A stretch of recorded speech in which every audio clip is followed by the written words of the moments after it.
L'art de la guerre, Sun Tzu. Article 1 de l'évaluation. Sun Tzu dit « La guerre est d'une importance vitale pour l'État. C'est le domaine de la vie et de la mort. La conservation ou la perte de l'Empire en dépendent. Il est impérieux de le bien régler. » Ne pas faire de sérieuses réflexions sur ce qui le concerne, c'est faire preuve d'une coupable indifférence pour la conservation ou pour la perte de ce qu'on a de plus cher, et c'est ce qu'on ne doit pas trouver parmi nous. 5 choses principales doivent faire l'objet de nos continuelles méditations et de tous nos soins, comme le font ces grands artistes qui, lorsqu'ils entreprennent quelque chef-d'œuvre, ont toujours présent à l'esprit le but qu'ils se proposent, mettent à profit tout ce qu'ils voient, tout ce qu'ils entendent, ne négligent rien pour acquérir de nouvelles connaissances et tous les secours qui peuvent les conduire heureusement à leur fin. Si nous voulons que la gloire et les succès accompagnent nos armes, nous ne devons jamais perdre de vue la doctrine, le temps, l'espace, le commandement, la discipline. La doctrine fait naître l'unité de pensée. Elle nous inspire une même manière de vivre et de mourir, et nous rend intrépides et inébranlables dans les malheurs et dans la mort. Si nous connaissons bien le temps, nous n'ignorerons point ces 2 grands principes yin et yang par lesquels toutes les choses naturelles sont formées, et par lesquels les éléments reçoivent leurs différentes modifications. Nous saurons le temps de leur union et de leur mutuel concours pour la production du froid, du chaud, de la sérénité ou de l'intempérie de l'air. L'espace n'est pas moins digne de notre attention que le temps. Étudions-le bien, et nous aurons la connaissance du haut et du bas, du loin comme du près, du large et de l'étroit, de ce qui demeure et de ce qui ne fait que passer. J'entends par commandement l'équité, l'amour pour ceux en particulier qui nous sont soumis et pour tous les hommes en général, la science des ressources, le courage et la valeur, la rigueur. Telles sont les qualités qui doivent caractériser celui qui est revêtu de la dignité de général, vertus nécessaires pour l'acquisition desquelles nous ne devons rien négliger. Seules, elles peuvent nous mettre en état de marcher dignement à la tête des autres. Aux connaissances dont je viens de parler, il faut ajouter celle de la discipline. Posséder l'art de ranger les troupes, n'ignorer aucune des lois de la subordination et les faire observer à la rigueur. Être instruit des devoirs particuliers de chacun de nos subalternes. Savoir connaître les différents chemins par où on peut arriver à un même terme. Ne pas dédaigner d'entrer dans un détail exact de toutes les choses qui peuvent servir et se mettre au fait de chacune d'elles en particulier. Tout cela ensemble forme un corps de discipline dont la connaissance pratique ne doit point échapper à la sagacité ni aux attentions d'un général. Vous donc que le choix du prince à placer à la tête des armées, jetez les fondements de votre science militaire sur les 5 principes que je viens d'établir. La victoire suivra partout vos pas. Vous n'éprouverez au contraire que les plus honteuses défaites si, par ignorance ou par présomption, vous venez à les omettre ou à les rejeter. Les connaissances que je viens d'indiquer vous permettront de discerner parmi les princes qui gouvernent le monde celui qui a le plus de doctrine et de vertu. Vous connaîtrez les grands généraux qui peuvent se trouver dans les différents royaumes, de sorte que vous pourrez conjecturer assez sûrement quel est celui des 2 antagonistes qui doit l'emporter. Et si vous devez entrer vous-même en lice, vous pourrez raisonnablement vous flatter de devenir victorieux. Ces mêmes connaissances vous feront prévoir les moments les plus favorables, le temps et l'espace étant conjugués pour ordonner le mouvement des troupes et les itinéraires qu'elles devront suivre, et dont vous réglerez à propos toutes les marches. Vous ne commencerez ni ne terminerez jamais la campagne hors de saison. Vous connaîtrez le fort et le faible, tant de ceux qu'on aura confiés à vos soins que des ennemis que vous aurez à combattre.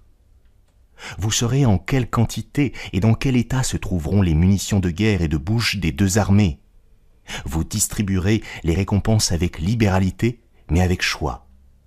Et vous n'épargnerez pas les châtiments quand il en sera besoin. Admirateurs de vos vertus et de vos capacités, les officiers généraux placés sous votre autorité vous serviront autant par plaisir que par devoir. Ils entreront dans toutes vos vues, et leur exemple entraînera infailliblement celui des subalternes, et les simples soldats concourront eux-mêmes de toute leur force à vous assurer les plus glorieux succès. Estimez, respectez, chéris des vôtres. Les peuples voisins viendront avec joie se ranger sous les étendards du prince que vous servez, ou pour vivre sous ses lois, ou pour obtenir simplement sa protection. Également instruits de ce que vous pourrez, et de ce que vous ne pourrez pas, vous ne formerez aucune entreprise qui ne puisse être menée à bonne fin. Vous verrez avec la même pénétration ce qui sera loin de vous comme ce qui se passera sous vos yeux, et ce qui se passera sous vos yeux comme ce qui en est le plus éloigné. Vous profiterez de la dissension qui surgit chez vos ennemis pour attirer les mécontents dans votre parti en ne leur ménageant ni les promesses, ni les dons, ni les récompenses. Si vos ennemis sont plus puissants et plus forts que vous, vous ne les attaquerez point. Vous éviterez avec un grand soin ce qui peut conduire à un engagement général. Vous cacherez toujours avec une extrême attention l'état où vous vous trouverez. Il y aura des occasions où vous vous abaisserez et d'autres où vous affecterez d'avoir peur. Vous feindrez quelquefois d'être faible, afin que vos ennemis, ouvrant la porte à la présomption et à l'orgueil, viennent ou vous attaquer mal à propos, ou se laissent surprendre eux-mêmes et tailler en pièces honteusement.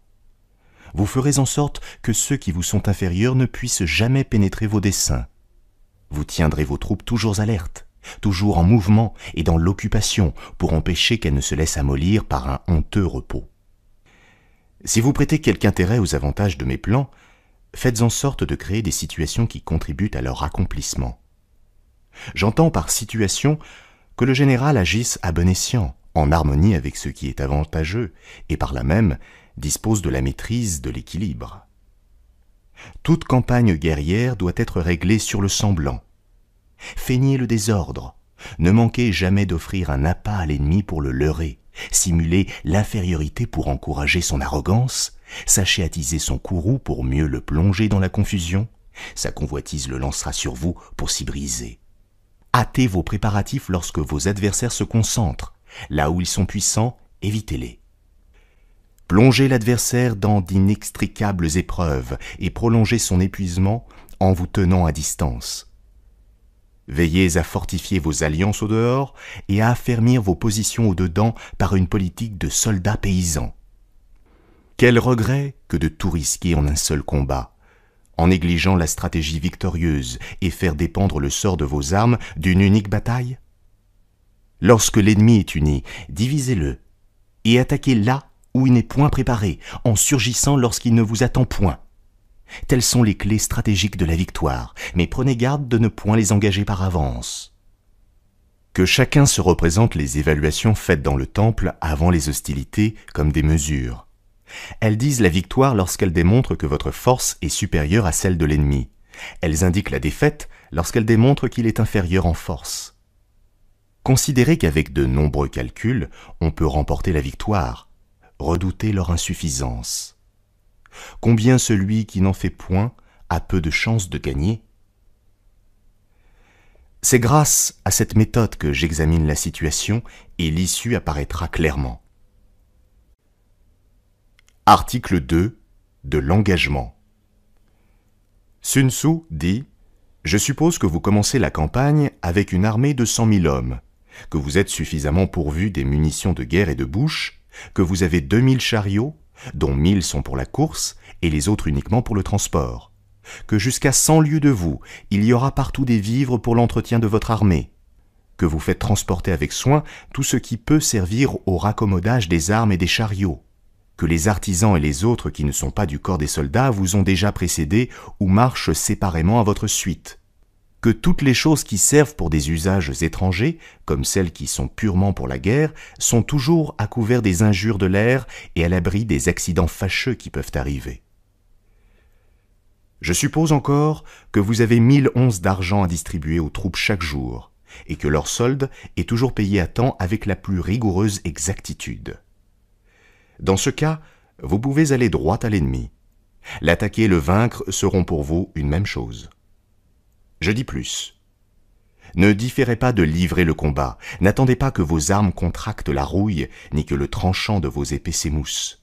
La victoire est le principal objectif de la guerre. S'il s'agit de prendre une ville, hâtez-vous d'en faire le siège. Ne pensez qu'à cela, dirigez là toutes vos forces. Il faut ici tout brusquer. Si vous y manquez, vos troupes courent le risque de tenir longtemps la campagne, ce qui sera une source de funeste malheur. Les coffres du prince que vous servez s'épuiseront, Vos armes perdues par la rouille ne pourront plus vous servir, l'ardeur de vos soldats se ralentira, leur courage et leur force s'évanouiront, les provisions se consumeront et peut-être même vous trouverez-vous réduits aux plus fâcheuses extrémités. Instruits du pitoyable état où vous serez alors, vos ennemis sortiront tout frais, fondront sur vous et vous tailleront en pièces. Quoique jusqu'à ce jour vous ayez joui d'une grande réputation, désormais vous aurez perdu la face. En vain dans d'autres occasions aurez-vous donné des marques éclatantes de votre valeur, toute la gloire que vous aurez acquise sera effacée par ce dernier trait. Je le répète, on ne saurait tenir les troupes longtemps en campagne sans porter un très grand préjudice à l'État et sans donner une atteinte mortelle à sa propre réputation. Ceux qui possèdent les vrais principes de l'art militaire ne s'y prennent pas à deux fois. Dès la première campagne, tout est fini. Ils ne consomment pas pendant 3 années de suite des vivres inutilement. Ils trouvent le moyen de faire subsister leurs armées aux dépens de l'ennemi et épargnent à l'État les frais immenses qu'il est obligé de faire lorsqu'il faut transporter bien loin toutes les provisions. Ils n'ignorent point, et vous devez le savoir aussi, que rien n'épuise tant un royaume que les dépenses de cette nature. Car que l'armée soit aux frontières ou qu'elle soit dans les pays éloignés, le peuple en souffre toujours. Toutes les choses nécessaires à la vie augmentent de prix. Elles deviennent rares. Et ceux mêmes qui, dans des temps ordinaires, sont le plus à leur aise, n'ont bientôt plus de quoi les acheter. Le prince perçoit en hâte le tribut des denrées que chaque famille lui doit. Et la misère se répandant du sein des villes jusque dans les campagnes, des 10 parties du nécessaire, on est obligé d'en retrancher 7. Il n'est pas jusqu'au souverain qui ne ressente sa part des malheurs communs. Ses cuirasses, ses casques, ses flèches, ses arcs, ses boucliers, ses chars, ses lances, ses javelots, tout cela se détruira. Les chevaux, les bœufs, même qui labourent les terres du domaine, dépériront, et des 10 parties de sa dépense ordinaire se verra contraint d'en retrancher 6. C'est pour prévenir tous ces désastres qu'un habile général n'oublie rien pour abréger les campagnes et pour pouvoir vivre aux dépens de l'ennemi ou tout au moins pour consommer les denrées étrangères à prix d'argent s'il le faut. Si l'armée ennemie a une mesure de grain dans son camp, ayez-en 20 dans le vôtre. Si votre ennemi a 120 livres de fourrage pour ses chevaux, ayez-en 2400 pour les vôtres. Ne laissez échapper aucune occasion de l'incommoder. Faites-le périr en détail, trouvez les moyens de l'irriter pour le faire tomber dans quelques pièges. Diminuez ses forces le plus que vous pourrez, en lui faisant faire des diversions, en lui tuant de temps en temps quelques parties, en lui enlevant de ses convois, de ses équipages et d'autres choses qui pourront vous être de quelque utilité. Lorsque vos gens auront pris sur l'ennemi au-delà de 10 chars, commencez par récompenser libéralement tant ceux qui auront conduit l'entreprise que ceux qui l'auront exécutée. Employez ces chars aux mêmes usages que vous employez les vôtres, mais auparavant, ôtez-en les marques distinctives qui pourront s'y trouver. Traitez bien les prisonniers. Nourrissez-les comme vos propres soldats. Faites en sorte, s'il se peut, qu'ils se trouvent mieux chez vous qu'ils ne le seraient dans leur propre camp ou dans le sein même de leur patrie.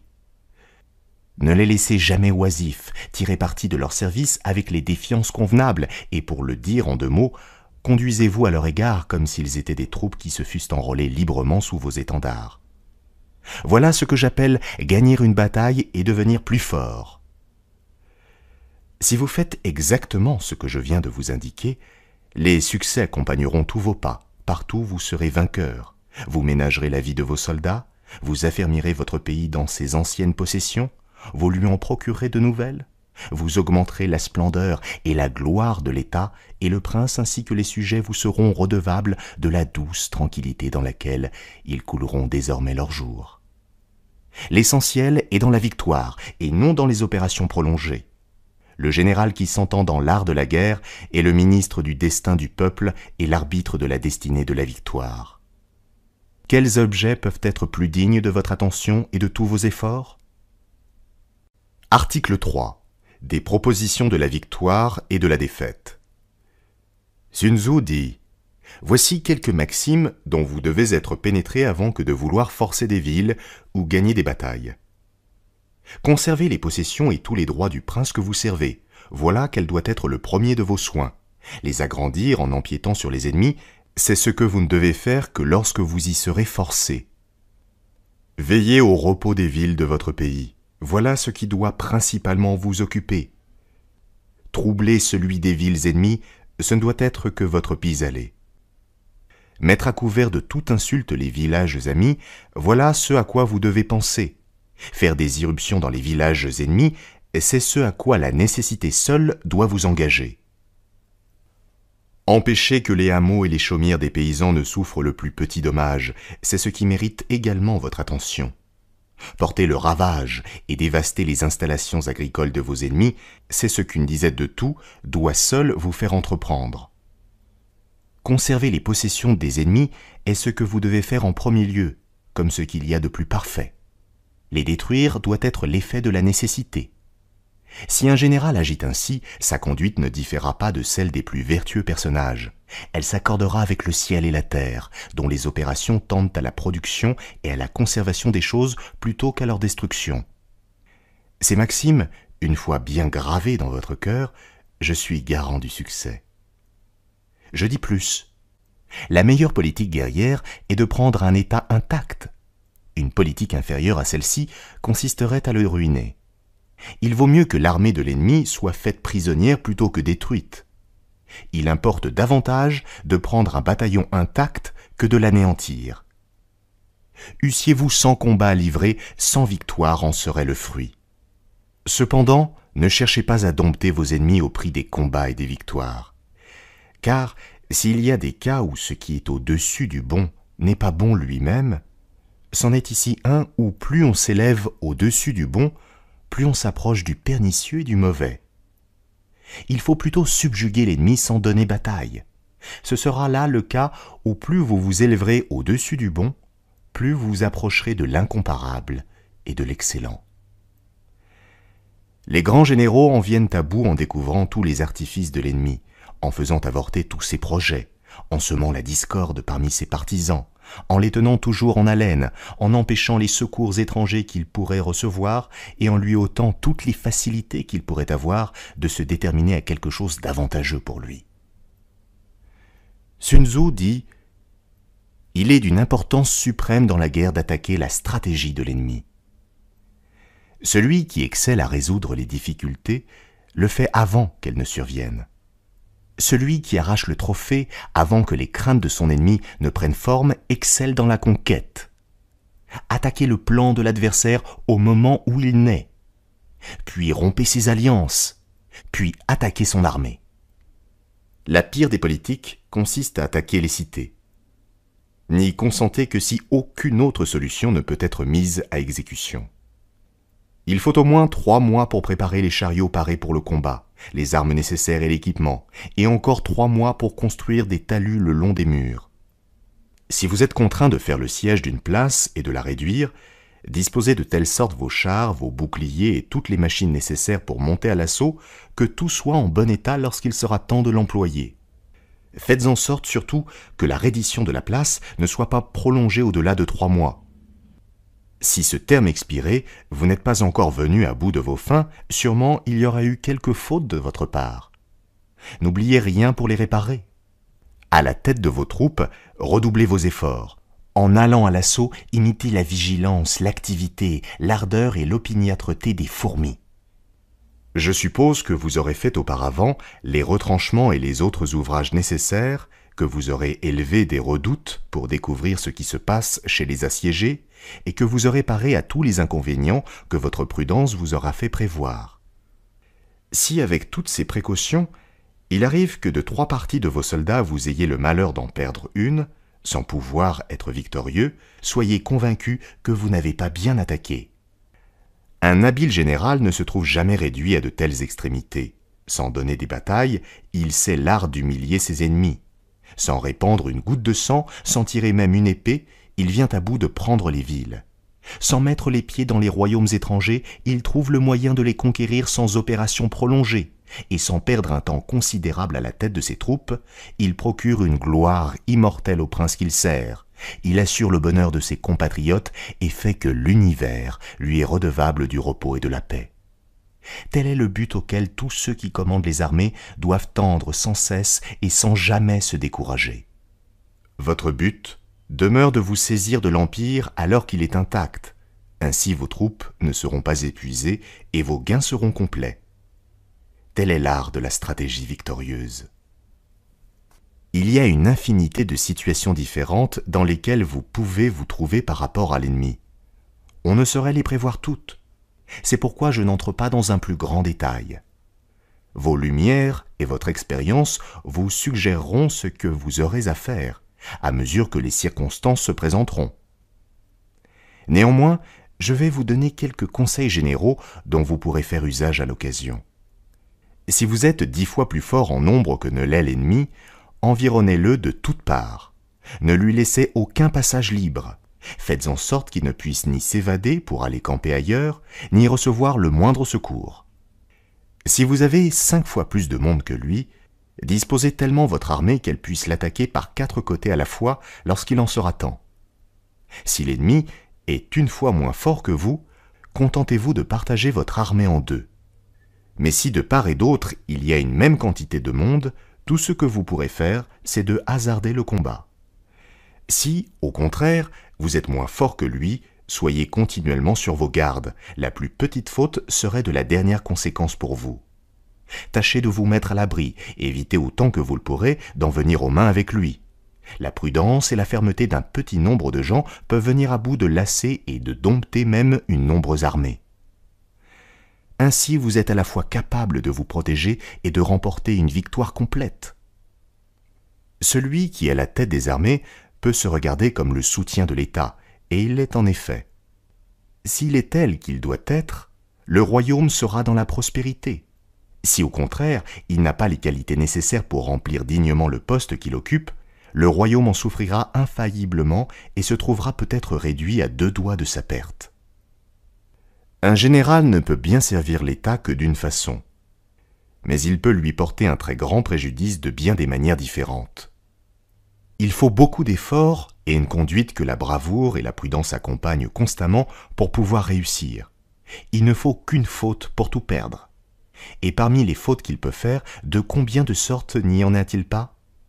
S'il lève des troupes hors de saison, s'il les fait sortir lorsqu'il ne faut pas qu'elles sortent, s'il n'a pas une connaissance exacte des lieux où il doit les conduire, s'il leur fait faire des campements désavantageux, s'il les fatigue hors de propos, s'il les fait revenir sans nécessité, s'il ignore les besoins de ceux qui composent son armée, s'il ne sait pas le genre d'occupation auquel chacun d'eux s'exerçait auparavant, afin d'en tirer parti suivant leur talent, s'il ne connaît pas le fort et le faible de ses gens, s'il n'a pas lieu de compter sur leur fidélité, s'il ne fait pas observer la discipline dans toute la rigueur, s'il manque du talent de bien gouverner, s'il est irrésolu et s'il chancelle dans les occasions où il faut prendre tout à coup son parti, s'il ne fait pas dédommager à propos ses soldats lorsqu'ils auront eu à souffrir, s'il permet qu'ils soient vexés sans raison par leurs officiers, s'il ne sait pas empêcher les dissensions qui pourraient naître parmi les chefs.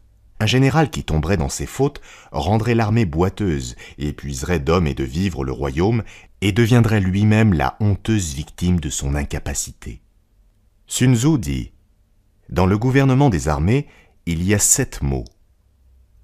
1. Imposer des ordres pris en cours selon le bon plaisir du prince. 2. Rendre les officiers perplexes en dépêchant des émissaires ignorant les affaires militaires. 3. Mêler les règlements propres à l'ordre civil et à l'ordre militaire.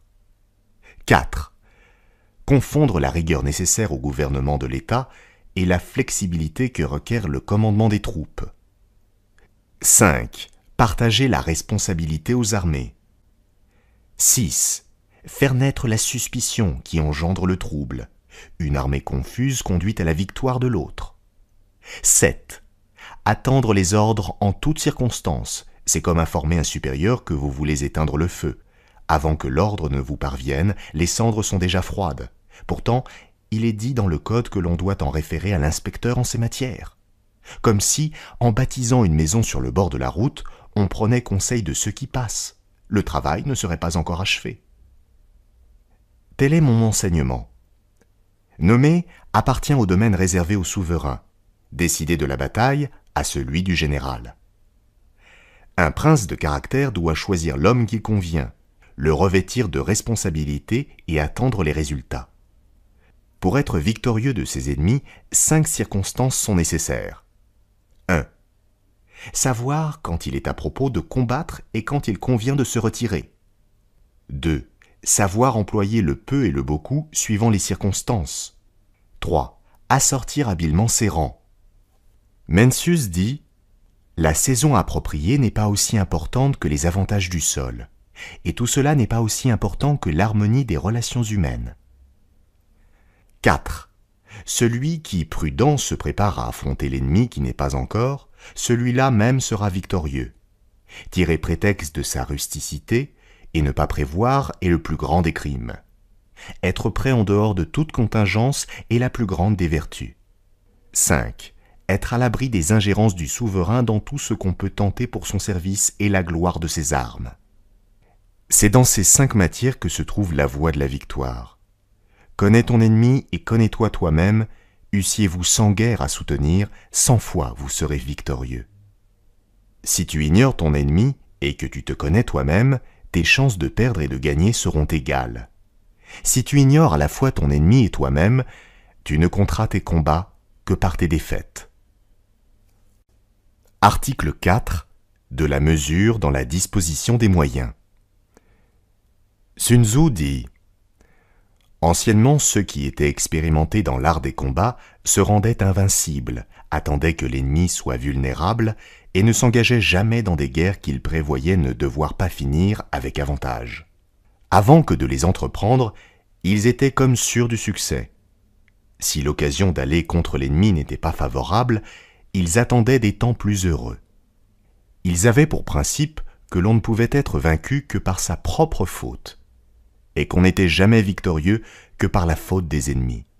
Se rendre invincible dépend de soi. Rendre à coup sûr l'ennemi vulnérable dépend de lui-même. Être instruit des moyens qui assurent la victoire n'est pas encore la remporter. Ainsi, les habiles généraux savaient d'abord ce qu'ils devaient craindre ou ce qu'ils avaient à espérer, et ils avançaient ou reculaient la campagne. Ils donnaient bataille ou ils se retranchaient, suivant les lumières qu'ils avaient, tant sur l'état de leurs propres troupes que sur celui des troupes de l'ennemi. S'ils se croyaient plus forts, ils ne craignaient pas d'aller au combat et d'attaquer les premiers. S'ils voyaient au contraire qu'ils fussent plus faibles, ils se retranchaient et se tenaient sur la défensive. L'invincibilité se trouve dans la défense, la possibilité de victoire dans l'attaque. Celui qui se défend montre que sa force est inadéquate, celui qui attaque qu'elle est abondante. L'art de se tenir à propos sur la défensive ne le cède point à celui de combattre avec succès. Les experts dans la défense doivent s'enfoncer jusqu'au centre de la terre. Ceux, au contraire, qui veulent briller dans l'attaque doivent s'élever jusqu'au 9e ciel. Pour se mettre en défense contre l'ennemi, il faut être caché dans le sein de la terre, comme ces veines d'eau dont on ne sait pas la source et dont on ne saurait trouver les sentiers. C'est ainsi que vous cacherez toutes vos démarches et que vous serez impénétrables. Ceux qui combattent doivent s'élever jusqu'au 9e ciel, c'est-à-dire il faut qu'ils combattent de telle sorte que l'univers entier retentisse du bruit de leur gloire.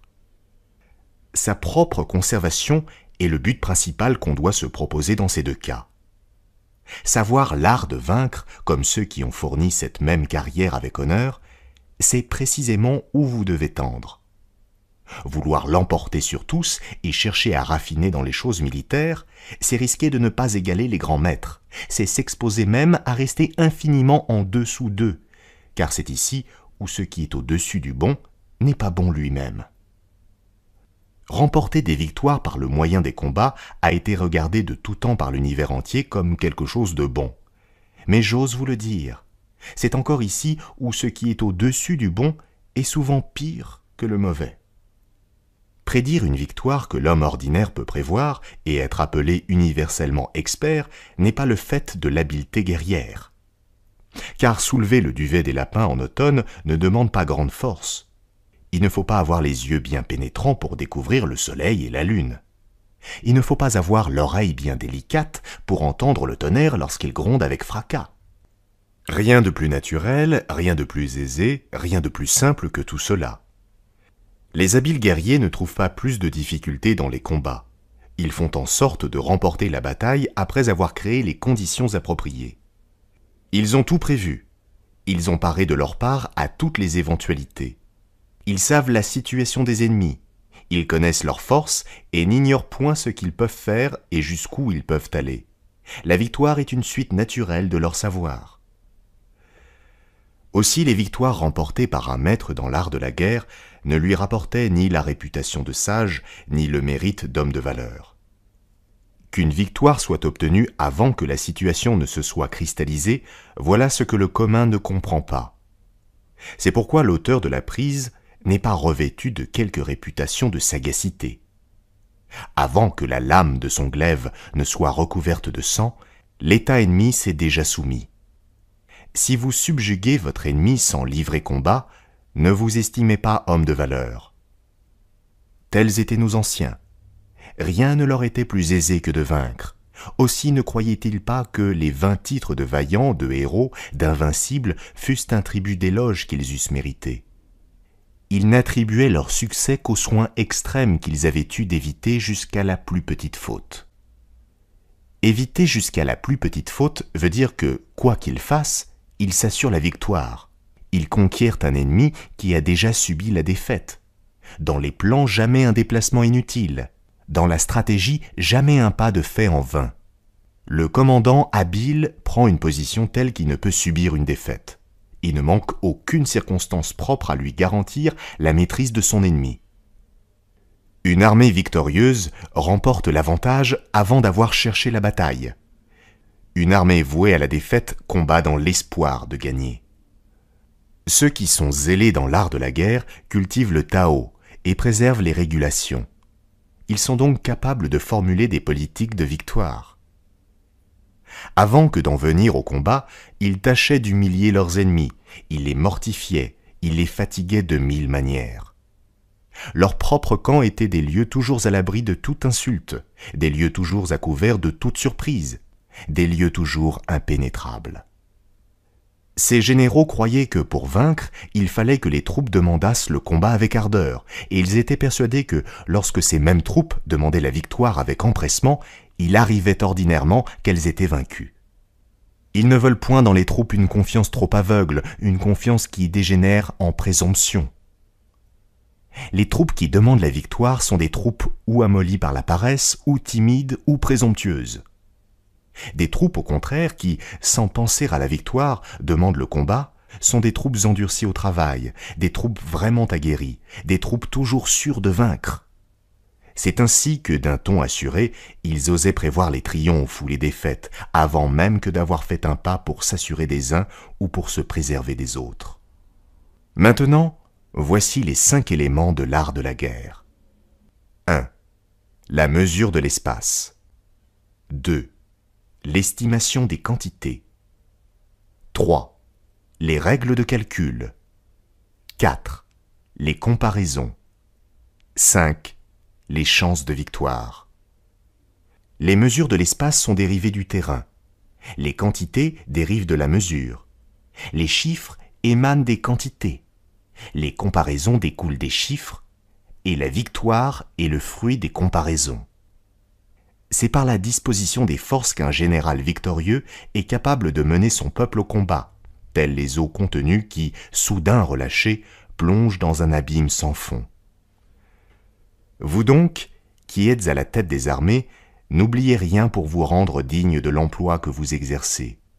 Jetez les yeux sur les mesures qui contiennent les quantités et sur celles qui déterminent les dimensions.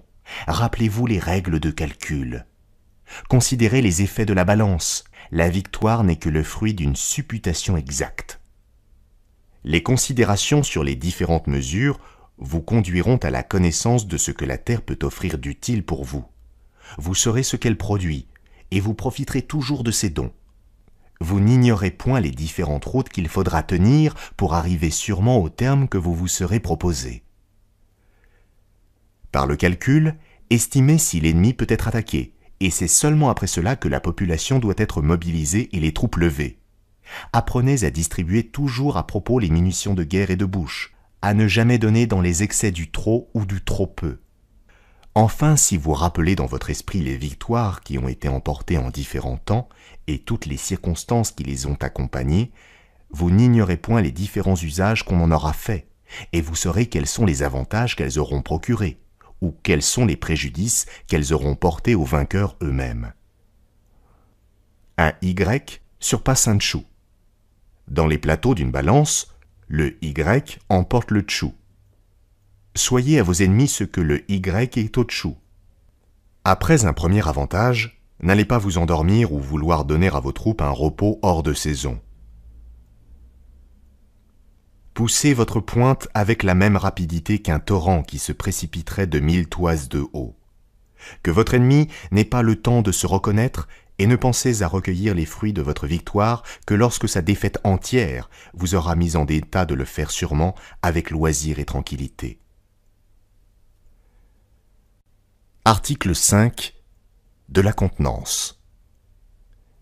Sun Tzu dit « Généralement, le commandement du grand nombre est le même que pour le petit nombre. Ce n'est qu'une question d'organisation. Contrôler le grand et le petit nombre n'est qu'une seule et même chose. Ce n'est qu'une question de formation et de transmission des signaux. Ayez les noms de tous les officiers tant généraux que subalternes. Inscrivez-les dans un catalogue à part avec la note des talents et de la capacité de chacun d'eux afin de pouvoir les employer avec avantage lorsque l'occasion sera venue. Faites en sorte que tous ceux que vous devez commander soient persuadés que votre principale attention est de les préserver de tout dommage. Les troupes que vous ferez avancer contre l'ennemi doivent être comme des pierres que vous lanceriez contre des œufs. De vous à l'ennemi, il ne doit y avoir d'autre différence que celle du fort au faible, du vide au plein. La certitude de subir l'attaque de l'ennemi sans subir une défaite est fonction de la combinaison entre l'utilisation directe et indirecte des forces. Usez généralement des forces directes pour engager la bataille et des forces indirectes pour emporter la décision. Les ressources de ceux qui sont habiles dans l'utilisation des forces indirectes sont aussi infinies que celles des cieux et de la terre, et aussi inépuisables que le cours des grandes rivières. Attaquez à découvert, mais soyez vainqueurs en secret. Voilà, en peu de mots, en quoi consiste l'habileté et toute la perfection même du gouvernement des troupes. Le grand jour et les ténèbres, l'apparent et le secret, voilà tout l'art. Ceux qui le possèdent sont comparables au ciel et à la terre, dont les mouvements ne sont jamais sans effet. Ils ressemblent aux fleuves et aux mers dont les eaux ne sauraient tarir. Fussent-ils plongés dans les ténèbres de la mort, ils peuvent revenir à la vie, comme le soleil et la lune.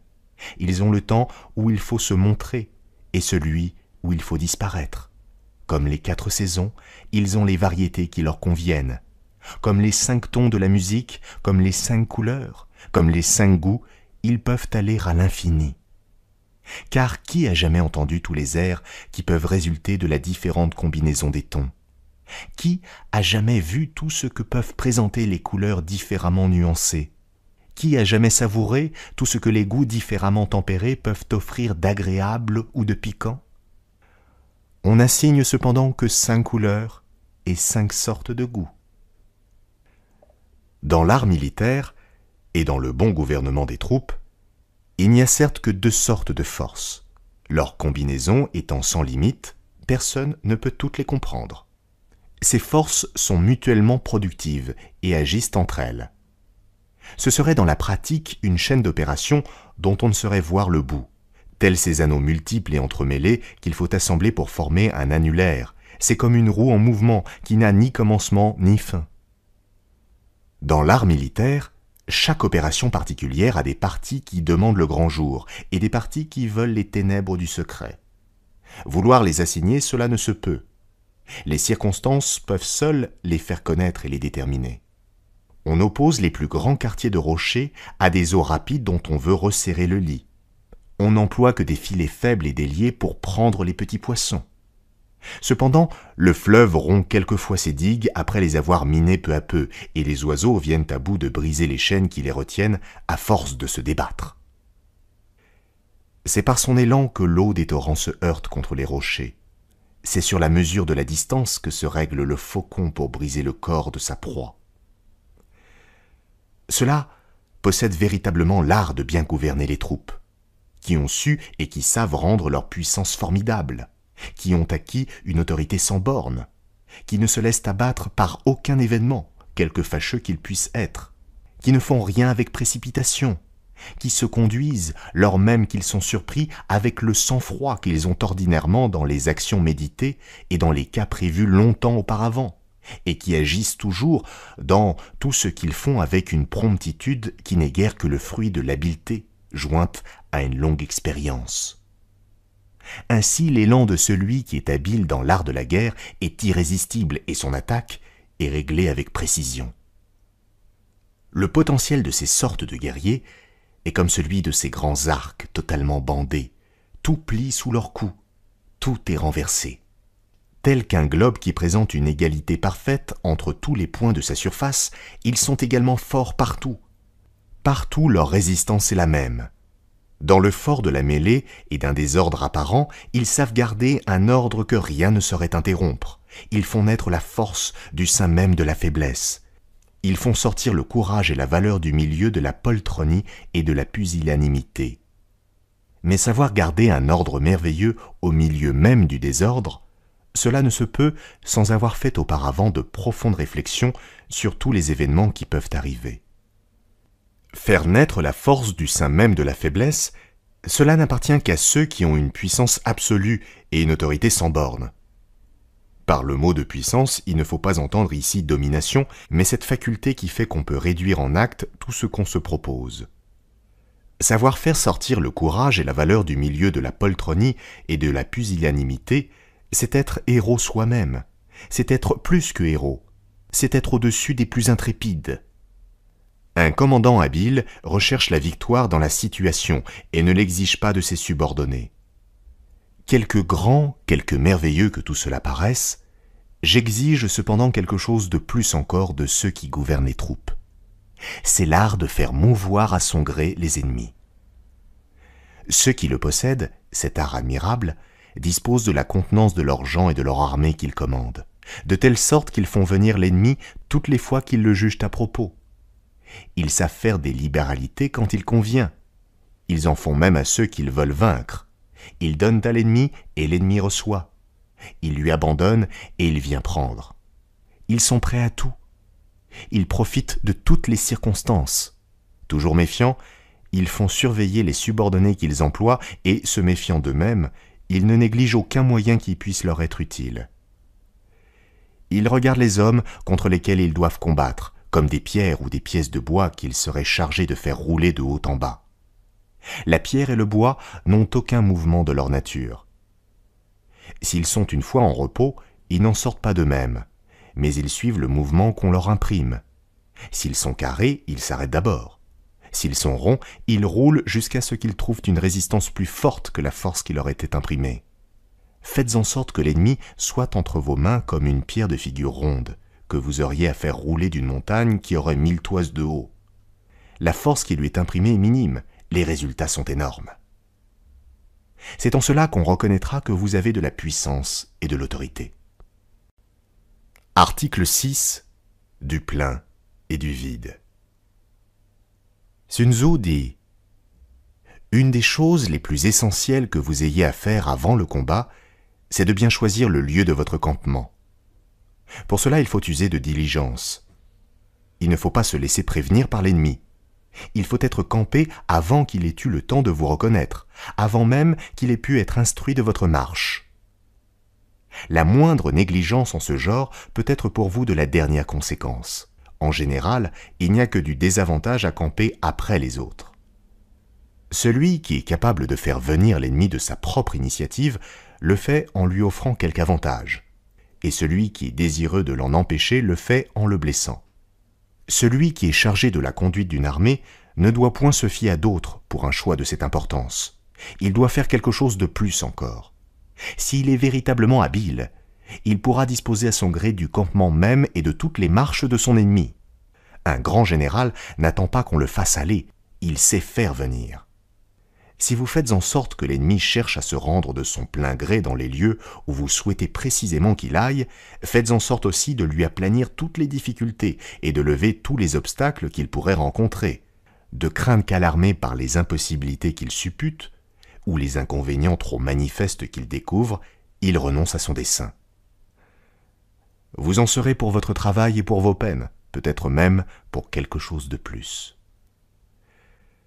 La grande science est de lui faire vouloir tout ce que vous voulez qu'il fasse, et de lui fournir, sans qu'il s'en aperçoive, tous les moyens de vous seconder. Après que vous aurez ainsi disposé du lieu de votre campement et de celui de l'ennemi lui-même, attendez tranquillement que votre adversaire fasse les premières démarches, mais en attendant, tâchez de l'affamer au milieu de l'abondance, de lui procurer du tracas dans le sein du repos, et de lui susciter 1000 terreurs dans le temps même de sa plus grande sécurité. Si après avoir longtemps attendu, vous ne voyez pas que l'ennemi se dispose à sortir de son camp, sortez vous-même du vôtre. Par votre mouvement, provoquez le sien. Donnez-lui de fréquentes alarmes, faites-lui naître l'occasion de faire quelque imprudence dont vous puissiez tirer du profit. S'il s'agit de garder, gardez avec force. Ne vous endormez point. S'il s'agit d'aller, allez promptement, allez sûrement par des chemins qui ne soient connus que de vous. Rendez-vous dans des lieux où l'ennemi ne puisse pas soupçonner que vous ayez dessein d'aller. Sortez tout à coup d'où il ne vous attend pas et tombez sur lui lorsqu'il y pensera le moins. Pour être certain de prendre ce que vous attaquez, il faut donner l'assaut là où il ne se protège pas. Pour être certain de garder ce que vous défendez, il faut défendre un endroit que l'ennemi n'attaque pas. Si après avoir marché assez longtemps, si par vos marches et contre-marches, vous avez parcouru l'espace de 1000 lieues sans que vous ayez reçu encore aucun dommage, sans même que vous ayez été arrêté, concluez. Ou que l'ennemi ignore vos desseins, ou qu'il a peur de vous, ou qu'il ne fait pas garder les postes qui peuvent être de conséquence pour lui. Évitez de tomber dans un pareil défaut. Le grand art d'un général est de faire en sorte que l'ennemi ignore toujours le lieu où il aura à combattre, et de lui dérober avec soin la connaissance des postes qu'il fait garder. S'il en vient à bout, et qu'il puisse cacher de même jusqu'au moindre de ses démarches, ce n'est pas seulement un habile général, c'est un homme extraordinaire, c'est un prodige. Sans être vu, il voit, il entend. Sans être entendu, il agit sans bruit et dispose comme il lui plaît du sort de ses ennemis. De plus, si, les armées étant déployées, vous n'apercevez pas qu'il y ait un certain vide qui puisse vous favoriser, ne tentez pas d'enfoncer les bataillons ennemis. Si, lorsqu'ils prennent la fuite, ou qu'ils retournent sur leurs pas, ils usent d'une extrême diligence et marchent en bon ordre, ne tentez pas de les poursuivre, ou, si vous les poursuivez, que ce ne soit jamais ni trop loin ni dans les pays inconnus. Si, lorsque vous avez dessein de livrer la bataille, les ennemis restent dans leur retranchement, n'allez pas les y attaquer, surtout s'ils sont bien retranchés, s'ils ont de larges fossés et des murailles élevées qui les couvrent. Si, au contraire, croyant qu'il n'est pas à propos de livrer le combat, vous voulez l'éviter, tenez-vous dans vos retranchements et disposez-vous à soutenir l'attaque et à faire quelques sorties utiles. Laissez fatiguer les ennemis. Attendez qu'ils soient ou en désordre ou dans une très grande sécurité. Vous pourrez sortir alors et fondre sur eux avec avantage. Ayez constamment une extrême attention à ne jamais séparer les différents corps de vos armées. Faites qu'ils puissent toujours se soutenir aisément les uns les autres. Au contraire, faites faire à l'ennemi le plus de diversion qu'il se pourra. S'ils se partagent en 10 corps, attaquez chacun d'eux séparément avec votre armée tout entière. C'est le véritable moyen de combattre toujours avec avantage. De cette sorte, quelque petite que soit votre armée, le grand nombre sera toujours de votre côté. Que l'ennemi ne sache jamais comment vous avez l'intention de le combattre, ni la manière dont vous vous disposez à l'attaquer ou à vous défendre. Car s'il se prépare au front, ses arrières seront faibles. S'il se prépare à l'arrière, son front sera fragile. S'il se prépare à sa gauche, sa droite sera vulnérable. S'il se prépare à sa droite, sa gauche sera affaiblie. Et s'il se prépare en tout lieu, il sera partout en défaut. S'il l'ignore absolument, il fera de grands préparatifs, il tâchera de se rendre fort de tous les côtés, il divisera ses forces et c'est justement ce qui fera sa perte.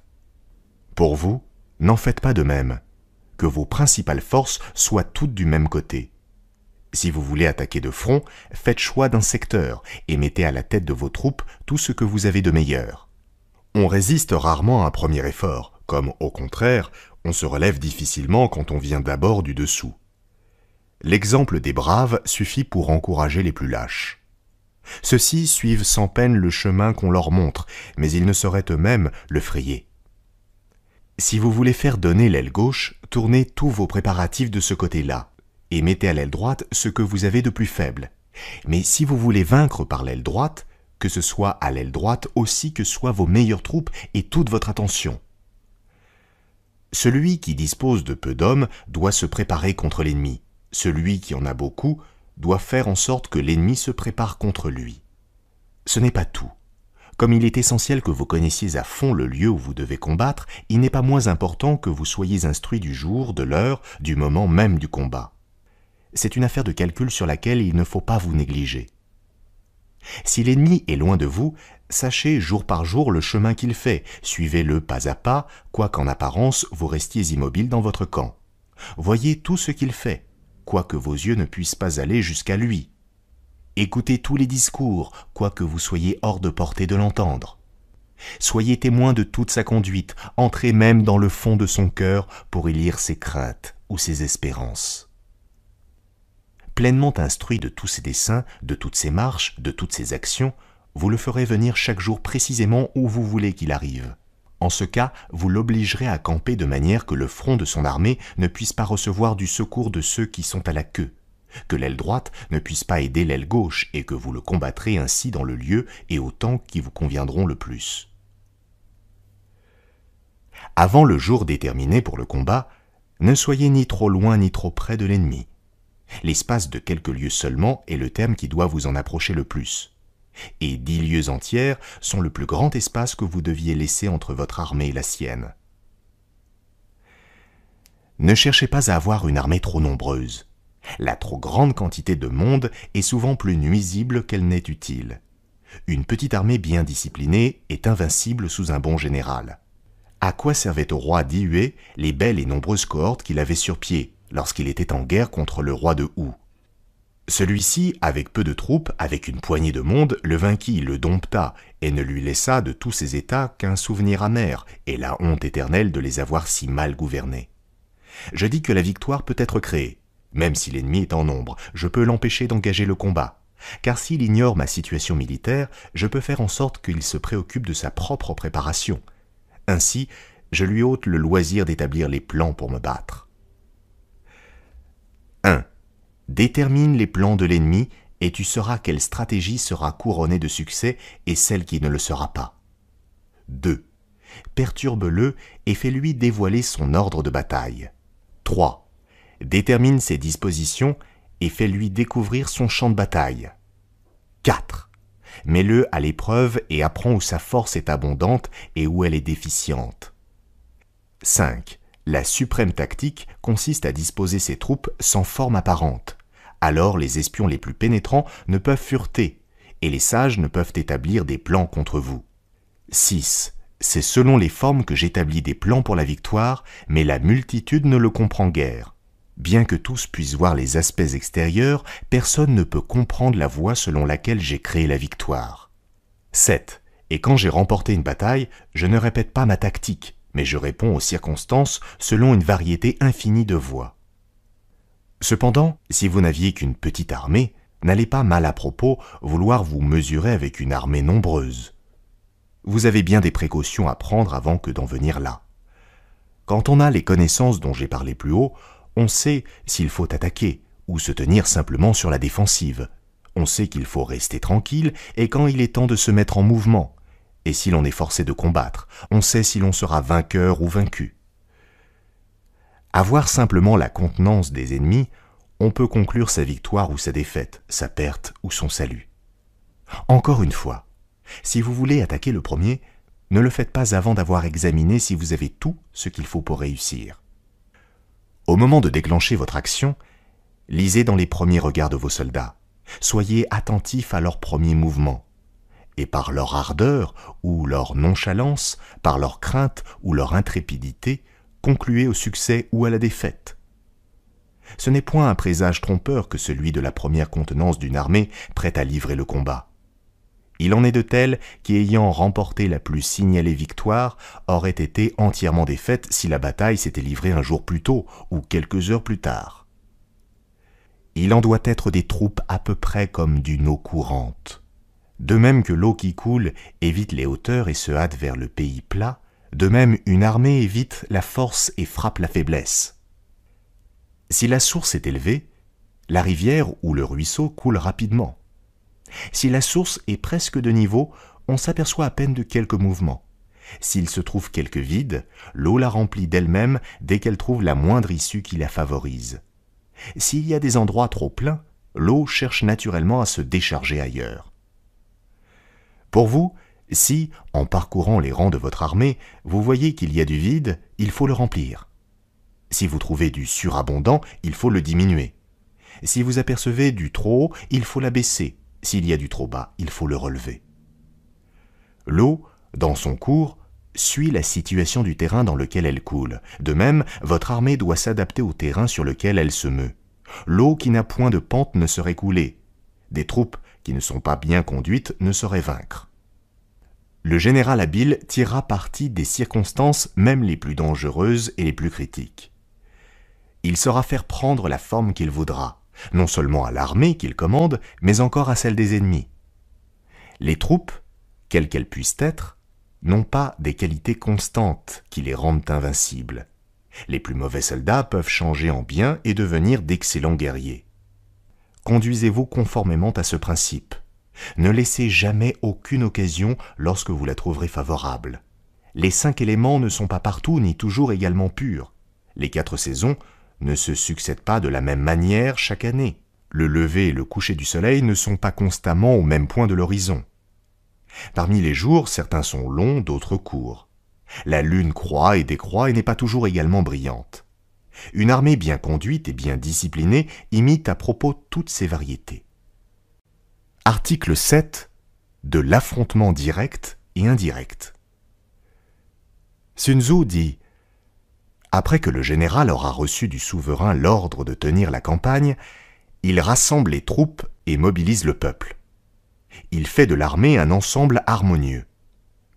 Maintenant, il doit mettre son attention à leur procurer des campements avantageux, car c'est de là principalement que dépend la réussite de ses projets et de toutes ses entreprises. Cette affaire n'est pas d'une exécution aussi facile qu'on pourrait bien se l'imaginer. Les difficultés s'y rencontrent souvent sans nombre et de toutes espèces.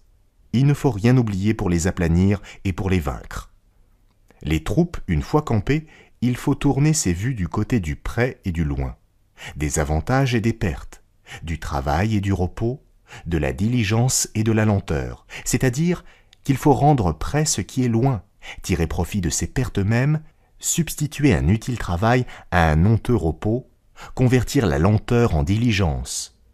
Il faut que vous soyez prêt lorsque l'ennemi vous croit bien loin, que vous ayez un avantage réel lorsque l'ennemi croit vous avoir occasionné quelques pertes, que vous soyez occupé de quelque utile travail lorsqu'il vous croit enseveli dans le repos, et que vous usiez de toutes sortes de diligence lorsqu'il ne croit apercevoir dans vous que de la lenteur. C'est ainsi qu'en lui donnant le change, vous l'endormirez lui-même pour pouvoir l'attaquer lorsqu'il y pensera le moins et sans qu'il ait le temps de se reconnaître. L'art de profiter du près et du loin consiste à tenir l'ennemi éloigné du lieu que vous aurez choisi pour votre campement et de tous les postes qui vous paraîtront de quelque conséquence. Il consiste à éloigner de l'ennemi tout ce qui pourrait lui être avantageux et à rapprocher de vous tout ce dont vous pourrez tirer quelque avantage. Il consiste ensuite à vous tenir continuellement sur vos gardes pour n'être pas surpris et à veiller sans cesse pour épier le moment de surprendre votre adversaire. Ainsi, prenez une voie indirecte et divertissez l'ennemi en lui présentant le leur. De cette façon, vous pouvez vous mettre en route après lui et arriver avant lui. Celui qui est capable de faire cela comprend l'approche directe et indirecte. De plus, ne vous engagez jamais dans de petites actions que vous ne soyez sûr qu'elles tourneront à votre avantage, et encore ne le faites point si vous n'y êtes comme forcé, mais surtout gardez-vous bien de vous engager à une action générale si vous n'êtes comme assuré d'une victoire complète. Il est très dangereux d'avoir de la précipitation dans des cas semblables. Une bataille risquée mal à propos peut vous perdre entièrement. Le moins qu'il puisse vous arriver si l'événement en est douteux ou que vous ne réussissiez qu'à demi, c'est de vous voir frustré de la plus grande partie de vos espérances et de ne pouvoir parvenir à vos fins. Avant que d'en venir à un combat définitif, il faut que vous l'ayez prévu et que vous y soyez préparé depuis longtemps. Ne comptez jamais sur le hasard dans tout ce que vous ferez en ce genre. Après que vous aurez résolu de livrer la bataille et que les préparatifs en seront déjà faits, laissez en lieu de sûreté tout le bagage inutile. Faites dépouiller vos gens de tout ce qui pourrait les embarrasser ou les surcharger. De leurs armes même, ne leur laissez que celles qu'ils peuvent porter aisément. Veillez, lorsque vous abandonnez votre camp dans l'espoir d'un avantage probable, à ce que celui-ci soit supérieur aux approvisionnements que vous abandonnez sûrement. Si vous devez aller un peu plus loin, marchez jour et nuit. Faites le double du chemin ordinaire, que l'élite de vos troupes soit à la tête. Mettez les plus faibles à la queue. Prévoyez tout, disposez tout et fondez sur l'ennemi lorsqu'il vous croit encore à 100 lieues d'éloignement. Dans ce cas, je vous annonce la victoire. Mais si, ayant à faire 100 lieues de chemin avant que de pouvoir l'atteindre, vous n'en faites de votre côté que 50 et que l'ennemi, s'étant avancé, en fait autant, de 10 parties, il y en a 5 que vous serez vaincus. Comme de 3 parties, il y en a 2 que vous serez vainqueurs. Si l'ennemi n'apprend que vous allez à lui que lorsqu'il ne vous reste plus que 30 lieues à faire pour pouvoir le joindre, il est difficile que, dans le peu de temps qu'il lui reste, il puisse pourvoir à tout et se préparer à vous recevoir. Sous prétexte de faire opposer vos gens, gardez-vous bien de manquer l'attaque dès que vous serez arrivés. Un ennemi surpris est à demi vaincu. Il n'en est pas de même s'il a le temps de se reconnaître. Bientôt, il peut trouver des ressources pour vous échapper et peut-être même pour vous perdre. Ne négligez rien du tout ce qui peut contribuer au bon ordre, à la santé, à la sûreté de vos gens tant qu'ils seront sous votre conduite. Ayez grand soin que les armes de vos soldats soient toujours en bon état. Faites en sorte que les vivres soient sains et ne leur manquent jamais. Ayez attention à ce que les provisions soient abondantes et rassemblées à temps, car si vos troupes sont mal préparées, s'il y a 10 aides de vivres dans le camp, et si vous n'avez pas d'avance toutes les provisions nécessaires, il est difficile que vous puissiez réussir.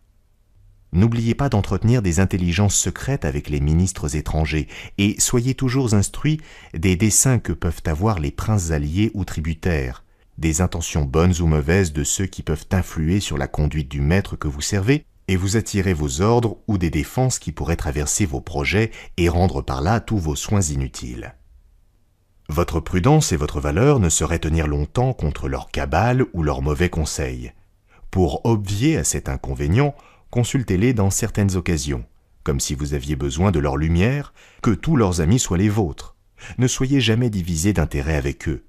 Cédez-leur dans les petites choses. En un mot, entretenez l'union la plus étroite qu'il vous sera possible. Ayez une connaissance exacte et de détails de tout ce qui vous environne. Sachez où il y a une forêt, un petit bois, une rivière, un ruisseau, un terrain aride et pierreux, un lieu marécageux et malsain, une montagne, une colline, une petite élévation, un vallon, un précipice, un défilé, un champ ouvert, enfin, tout ce qui peut servir ou nuire aux troupes que vous commandez. S'il arrive que vous soyez hors d'état de pouvoir être instruit par vous-même de l'avantage ou du désavantage du terrain, ayez des guides locaux sur lesquels vous puissiez compter sûrement. La force militaire est réglée sur sa relation au semblant. Déplacez-vous quand vous êtes à votre avantage et créez des changements de situation en dispersant et concentrant les forces. Dans les occasions où il s'agira d'être tranquille, qu'il règne dans votre camp une tranquillité semblable à celle qui règne au milieu des plus épaisses forêts. Lorsque, au contraire, il s'agira de faire des mouvements et du bruit, imitez le fracas du tonnerre. S'il faut être ferme dans votre poste, soyez-y immobile comme une montagne. S'il faut sortir pour aller au pillage, ayez l'activité du feu. S'il faut éblouir l'ennemi, soyez comme un éclair. S'il faut cacher vos desseins, soyez obscurs comme les ténèbres. Gardez-vous sur toute chose de faire jamais aucune sortie en vain. Lorsque vous ferez tant que d'envoyer quelques détachements, que ce soit toujours dans l'espérance ou, pour mieux dire, dans la certitude d'un avantage réel. Pour éviter les mécontentements, faites toujours une exacte et juste répartition de tout ce que vous aurez enlevé à l'ennemi. Celui qui connaît l'art de l'approche directe et indirecte sera victorieux. Voilà l'art de l'affrontement. À tout ce que je viens de dire, il faut ajouter la manière de donner vos ordres et de les faire exécuter. Il est des occasions et des campements où la plupart de vos gens ne sauraient ni vous voir ni vous entendre. Les tambours, les étendards et les drapeaux peuvent suppléer à votre voix et à votre présence. Instruisez vos troupes de tous les signaux que vous pouvez employer. Si vous avez à faire des évolutions pendant la nuit, faites exécuter des ordres au bruit d'un grand nombre de tambours. Si au contraire, c'est pendant le jour qu'il faut que vous agissiez, employez les drapeaux et les étendards pour faire savoir vos volontés. Le fracas d'un grand nombre de tambours servira pendant la nuit autant à jeter l'épouvante parmi vos ennemis qu'à ranimer le courage de vos soldats. L'éclat d'un grand nombre d'étendards, la multitude de leurs évolutions, la diversité de leurs couleurs et la bizarrerie de leur assemblage, en instruisant vos gens, les tiendront toujours en haleine pendant le jour, les occuperont et leur réjouiront le cœur en jetant le trouble et la perplexité dans celui de vos ennemis. Ainsi, outre l'avantage que vous aurez de faire savoir promptement toutes vos volontés à votre armée entière dans le même moment, vous aurez encore celui de lasser votre ennemi, en le rendant attentif à tout ce qu'il croit que vous voulez entreprendre, de lui faire naître des doutes continuels sur la conduite que vous devez tenir et de lui inspirer d'éternelles frayeurs. Si quelque brave veut sortir seul hors des rangs pour aller provoquer l'ennemi, ne le permettez point. Il arrive rarement qu'un tel homme puisse revenir. Il périt pour l'ordinaire ou pour la trahison ou accablé par le grand nombre. Lorsque vous verrez vos troupes bien disposées, ne manquez pas de profiter de leur ardeur. C'est à l'habileté du général à faire naître les occasions et à distinguer lorsqu'elles sont favorables. Mais il ne doit pas négliger pour cela de prendre l'avis des officiers généraux, ni de profiter de leur lumière, surtout si elles ont le bien commun pour objet. On peut voler à une armée son esprit et lui dérober son adresse, de même que le courage de son commandant. Au petit matin, les esprits sont pénétrants. Durant la journée, ils s'alanguissent et le soir, ils rentrent à la maison. Mais Yao Chen dit que matin, journée et soir représentent les phases d'une longue campagne. Lors donc que vous voudrez attaquer l'ennemi, choisissez, pour le faire avec avantage, le temps où les soldats sont censés devoir être faibles ou fatigués. Vous aurez pris auparavant vos précautions et vos troupes reposées et fraîches auront de leur côté l'avantage de la force et de la vigueur. Tel est le contrôle du facteur moral. Si vous voyez que l'ordre règne dans les rangs ennemis, attendez qu'il soit interrompu et que vous aperceviez quelque désordre.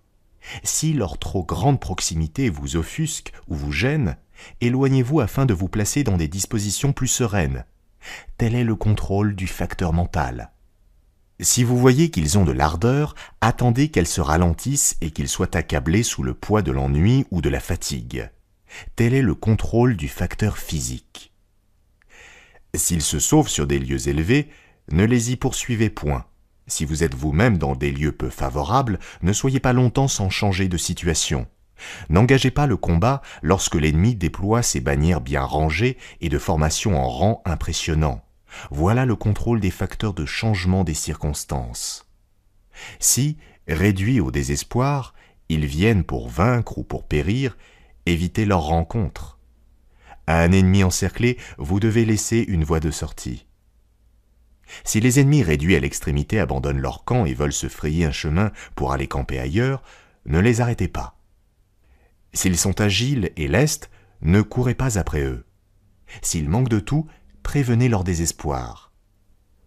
Ne vous acharnez pas sur un ennemi aux abois. Voilà à peu près ce que j'avais à vous dire sur les différents avantages que vous devez tâcher de vous procurer lorsqu'à la tête d'une armée vous aurez à vous mesurer avec des ennemis qui, peut-être aussi prudents et aussi vaillants que vous, ne pourraient être vaincus si vous n'usez de votre part des petits stratagèmes dont je viens de parler. Article 8. Des 9 changements. Sun Tzu dit « Ordinairement, l'emploi des armées relève du commandant en chef, après que le souverain l'a mandaté pour mobiliser le peuple et assembler l'armée. 1.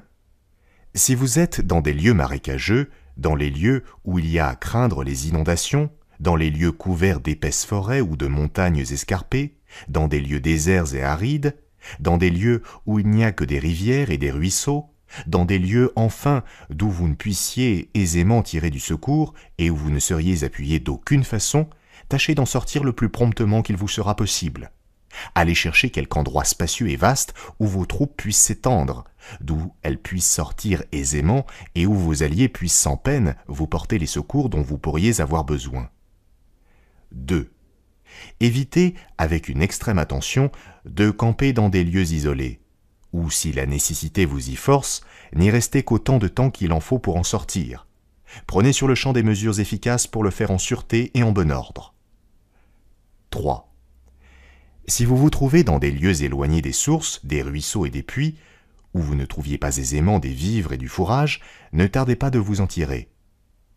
Avant que de décamper, voyez si le lieu que vous choisissez est à l'abri par quelque montagne au moyen de laquelle vous soyez à couvert des surprises de l'ennemi, si vous pouvez en sortir aisément, et si vous y avez les commodités nécessaires pour vous procurer les vivres et les autres provisions. Si tel est tel, n'hésitez point à vous en emparer. 4. Si vous êtes dans un lieu de mort, cherchez l'occasion de combattre. J'appelle lieu de mort ces sortes d'endroits où l'on n'a aucune ressource, où l'on dépérit insensiblement par l'intempérie de l'air, où les provisions se consument peu à peu sans espérance d'en pouvoir faire de nouvelles, où les maladies, commençant à se mettre dans l'armée, semblent devoir y faire bientôt de grands ravages. Si vous vous trouvez dans de telles circonstances, hâtez-vous de livrer quelques combats. Je vous réponds que vos troupes n'oublieront rien pour bien se battre. Mourir de la main des ennemis leur paraîtra quelque chose de bien doux au prix de tous les maux qu'ils voient prêts à fondre sur eux et à les accabler. 5. Si, par hasard ou par votre faute, votre armée se rencontrait dans des lieux pleins de défilés, où l'on pourrait aisément vous tendre des embûches, d'où il ne serait pas aisé de vous sauver en cas de poursuite, où l'on pourrait vous couper les vivres et les chemins, gardez-vous bien d'y attaquer l'ennemi. Mais si l'ennemi vous y attaque, combattez jusqu'à la mort. Ne vous contentez pas de quelques petits avantages ou d'une demi-victoire. Ce pourrait être une amorce pour vous défaire entièrement. Soyez même sur vos gardes, après que vous aurez eu toutes les apparences d'une victoire complète. 6. Quand vous saurez qu'une ville, quelque petite qu'elle soit, est bien fortifiée et abondamment pourvue de munitions de guerre et de bouches, gardez-vous bien d'en aller faire le siège. Et si vous n'êtes instruit de l'état où elle se trouve qu'après que le siège en aura été ouvert, ne vous obstinez pas à vouloir le continuer. Vous courez le risque de voir toutes vos forces échouer contre cette place, que vous serez enfin contraint d'abandonner honteusement. 7.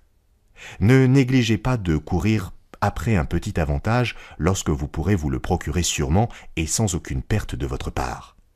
Plusieurs de ces petits avantages qu'on pourrait acquérir et qu'on néglige occasionnent souvent des grandes pertes et des dommages irréparables. 8. Avant de songer à vous procurer quelque avantage, comparez-le avec le travail, la peine, les dépenses et les pertes d'hommes et de munitions qu'il pourra vous occasionner. Sachez à peu près si vous pourrez le conserver aisément. Après cela, vous vous déterminerez à le prendre ou à le laisser suivant les lois d'une saine prudence. 9.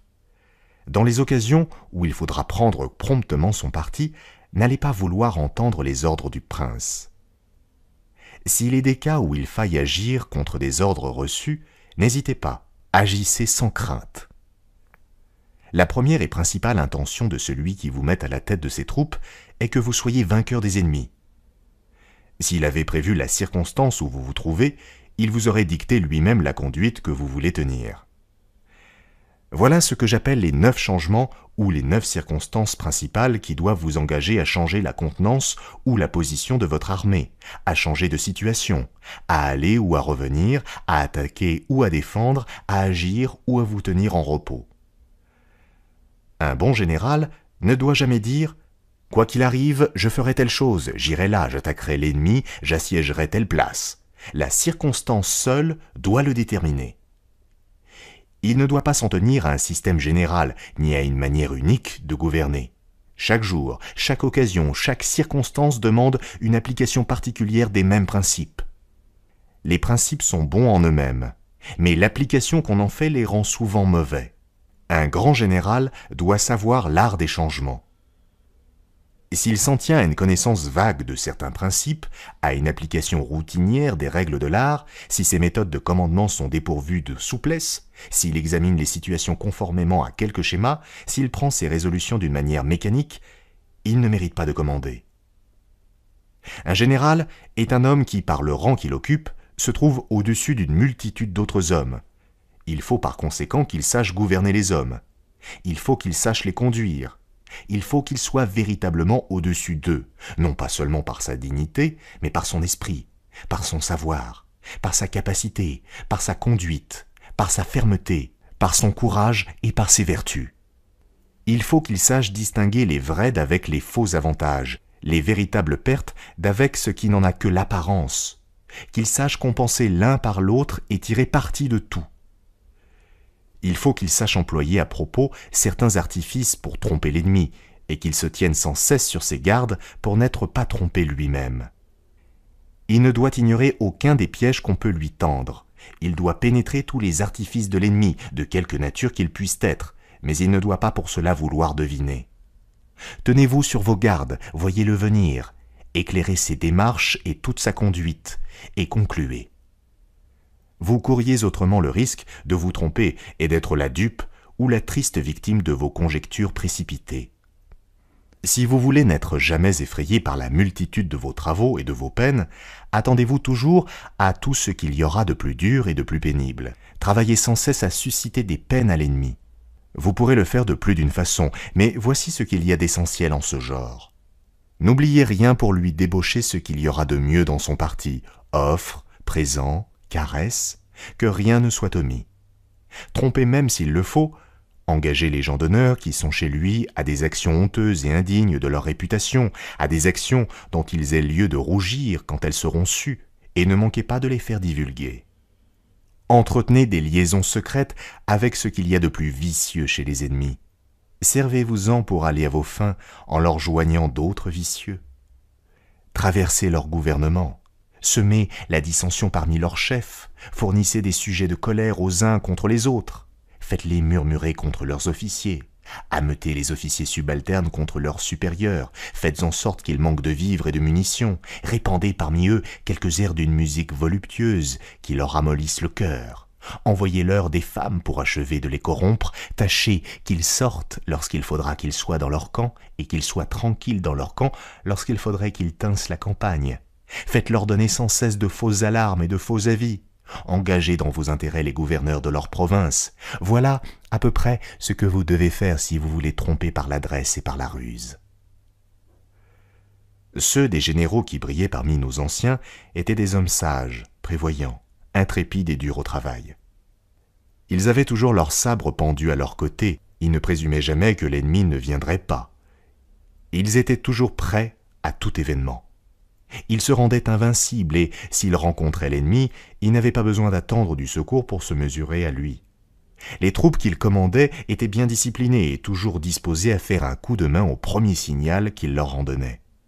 Chez eux, la lecture et l'étude précédaient la guerre et les y préparaient. Ils gardaient avec soin leurs frontières et ne manquaient pas de bien fortifier leurs villes. Ils n'allaient pas contre l'ennemi lorsqu'ils étaient instruits qu'il avait fait tous ses préparatifs pour les bien recevoir. Ils l'attaquaient par ses endroits faibles et dans le temps de sa paresse et de son oisiveté. Avant que de finir cet article, je dois vous prévenir contre 5 sortes de dangers, d'autant plus à redouter qu'ils paraissent moins à craindre, écueils funestes contre lesquels la prudence et la bravoure ont échoué plus d'une fois. 1. Le premier est une trop grande ardeur à affronter la mort. Ardeur téméraire qu'on honore souvent des beaux noms de courage, d'intrépidité, de valeur, mais qui au fond ne mérite guère que celui de lâcheté.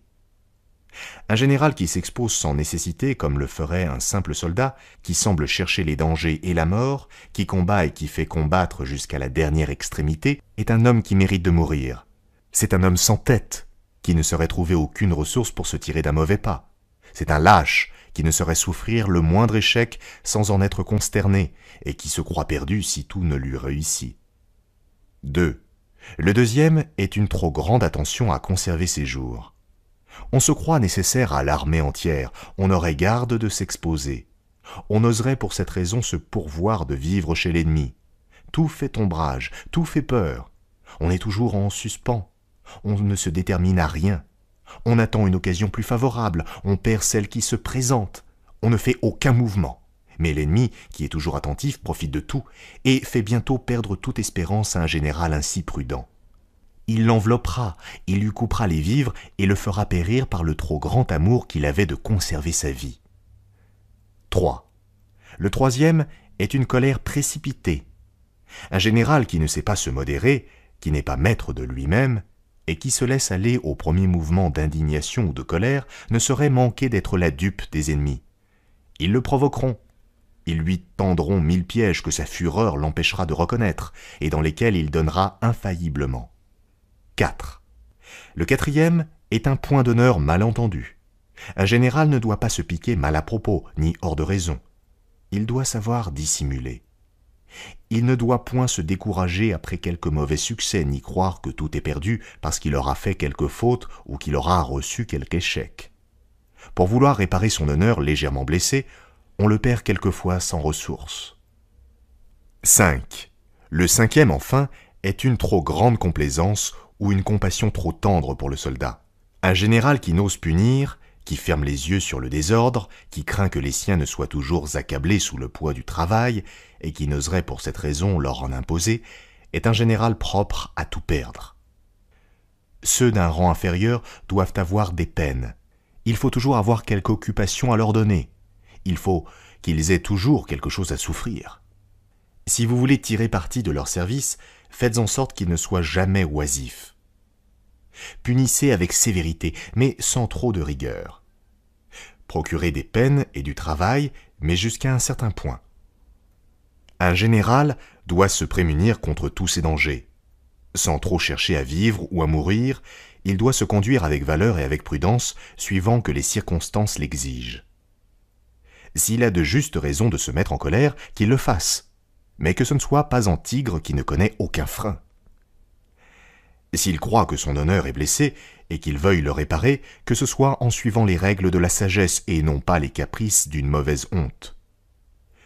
Qu'il aime ses soldats, qu'il les ménage, mais que ce soit avec discrétion. S'il livre des batailles, s'il fait des mouvements dans son camp, s'il assiège des villes, s'il fait des excursions, qu'il joigne la ruse à la valeur, la sagesse à la force des armes, qu'il prépare tranquillement ses fautes lorsqu'il aura eu le malheur d'en faire, qu'il profite de toutes celles de son ennemi et qu'il le mette souvent dans l'occasion d'en faire de nouvelles. Article 9 de la distribution des moyens. Sun Tzu dit « Avant de faire camper vos troupes, sachez dans quelle position sont les ennemis. Mettez-vous au fait du terrain et choisissez ce qu'il y aura de plus avantageux pour vous. » On peut réduire à 4 points principaux ces différentes situations. 1. Si vous êtes dans le voisinage de quelques montagnes, gardez-vous bien de vous emparer de la partie qui regarde le nord. Occupez au contraire le côté du midi. Cet avantage n'est pas d'une petite conséquence. Depuis le penchant de la montagne, étendez-vous en sûreté jusque bien avant dans les vallons. Vous y trouverez de l'eau et du fourrage en abondance. Vous y serez égayé par la vue du soleil, réchauffé par ses rayons, et l'air que vous respirez sera tout autrement salubre que celui que vous respireriez de l'autre côté.